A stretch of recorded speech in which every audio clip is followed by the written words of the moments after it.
You know, Hap, for new students of sharpening, we really encourage them to learn how to sharpen what I'm going to call ambidextrously, where they're sharpening both the secondary edge and primary edge doing mirrored motions. Yeah. That's really good for even sharpening on both sides of the blade. It's also good for even wear on the stone. Absolutely. And I mean, if you're trying to learn a new skill, and this is definitely learning how to do this ambidextrously will give your support hand just a little bit more coordination. Yeah. However, you're going to see me in some of my videos often do all the sharpening where I actually don't ever let the knife out of my one dominant hand. Yep. So I'm sharpening the one side like this, and I'm flipping over and I'm doing the other side like this, and it looks a little awkward. But I do want to explain why I do that, because it's a pretty relevant thing. We notice we're using a lot of water, and while water is way cleaner than oil, sometimes for me, I'm sharpening a brand new knife right out of my showroom in order to deliver it to a customer. And with some of the wood handles that we have, I just can't afford to let any of this mud slurry or metal particles get on that brand new handle. Sure.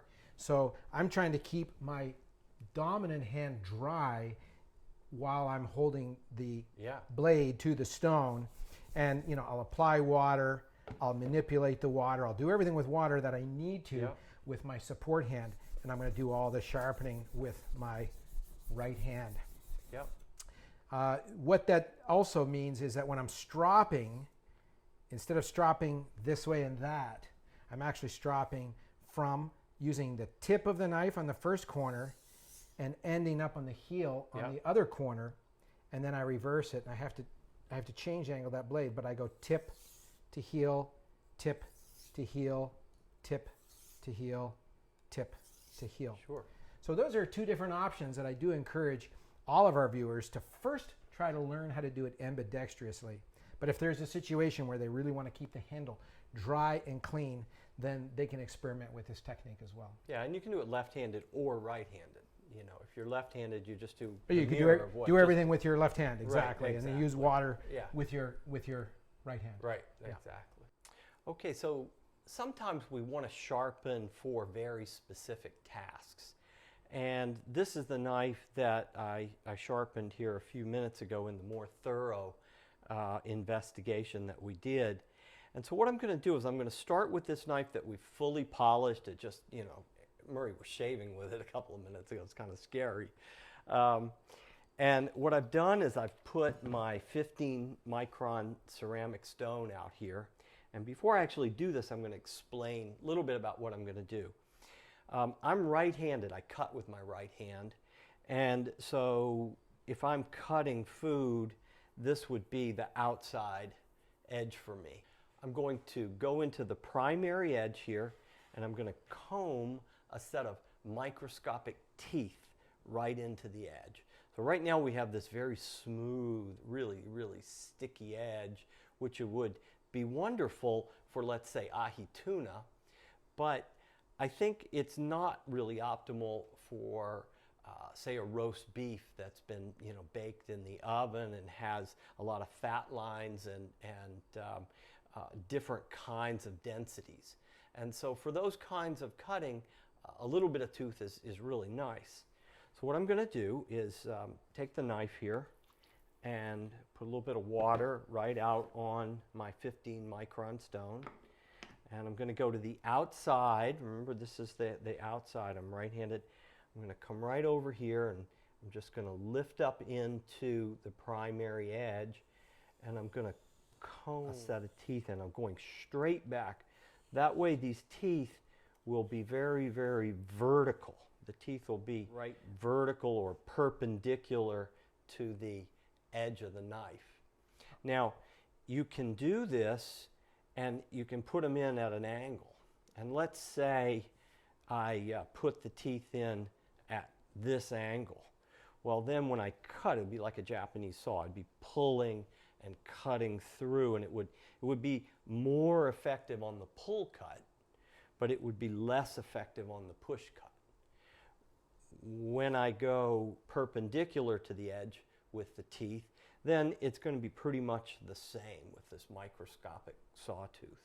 So we'll go back over here and we'll do that again. I'm going to put these teeth vertically into the edge. And it's just combing a set of teeth right into the edge here. Isn't this interesting?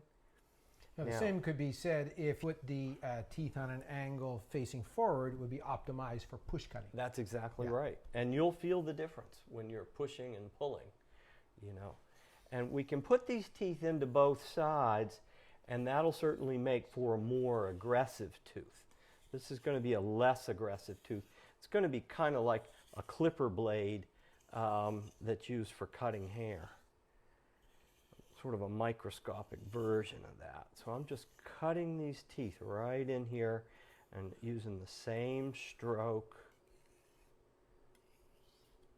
Now, I'm going to make a little bit of a burr doing this, and you'll feel it. You'll feel that edge get curled around here just a little bit. So let's just finish up.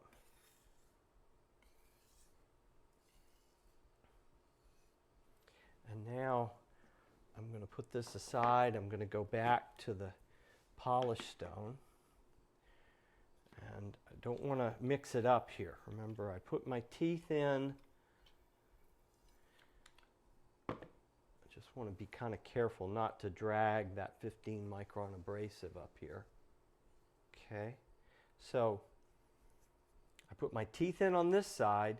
So that means the burr is coming up here. So I'm just going to turn the knife, and I'm going to very gently strop and cut off that little bit of burr from the primary edge that might be hanging around. And now, and you can feel the drag, we've put little tiny teeth into it.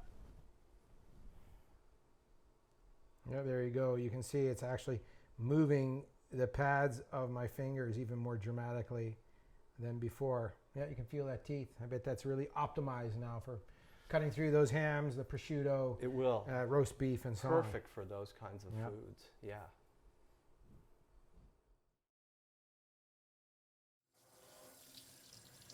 Okay, so after that sharpening session, it's really easy to clean these tools up. The coating here is so thick that everything just falls right off. There's just nothing to cleaning it up. It really doesn't even take scrubbing. Everything just falls right off of the aluminum.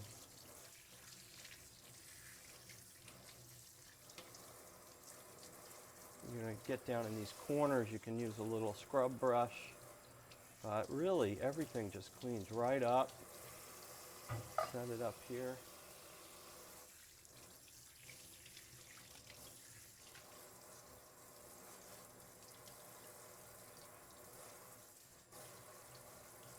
That's all there is to it.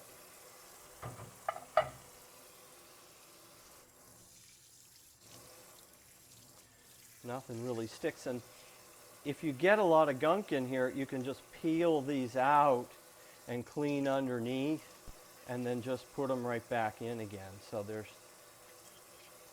everything comes apart for cleaning. You can use a soft sponge here if you want. Just cleans right up.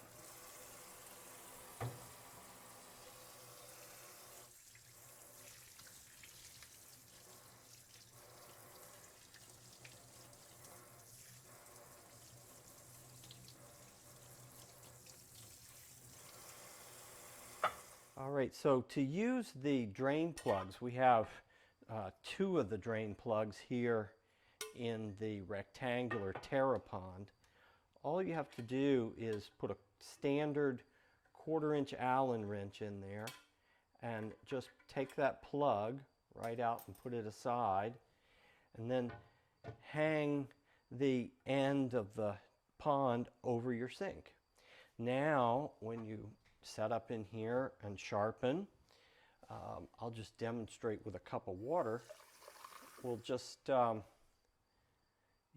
water in here, and you can see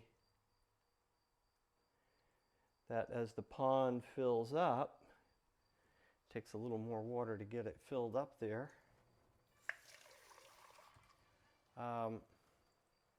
There it goes.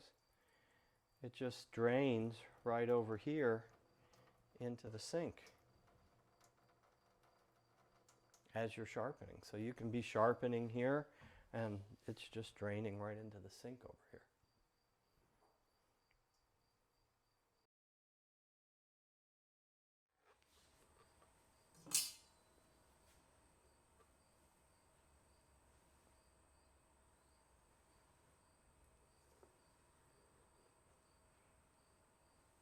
It's very nice. Just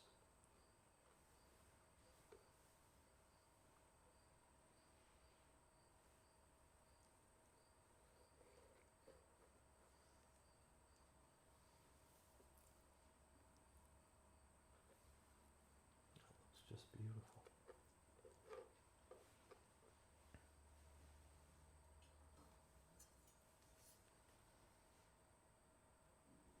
Oh, wow. Effortless. That's spectacular.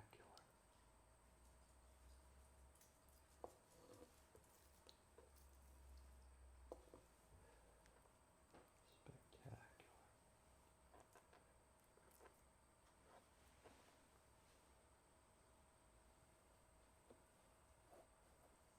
Oh, that is beautiful.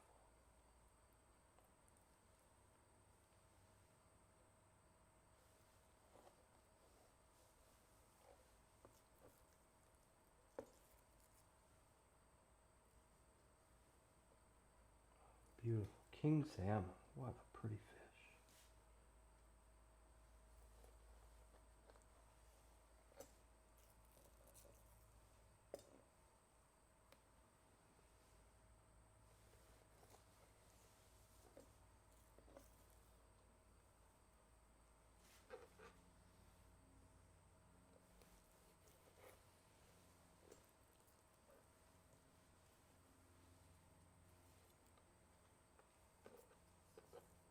Love this knife. Spectacular.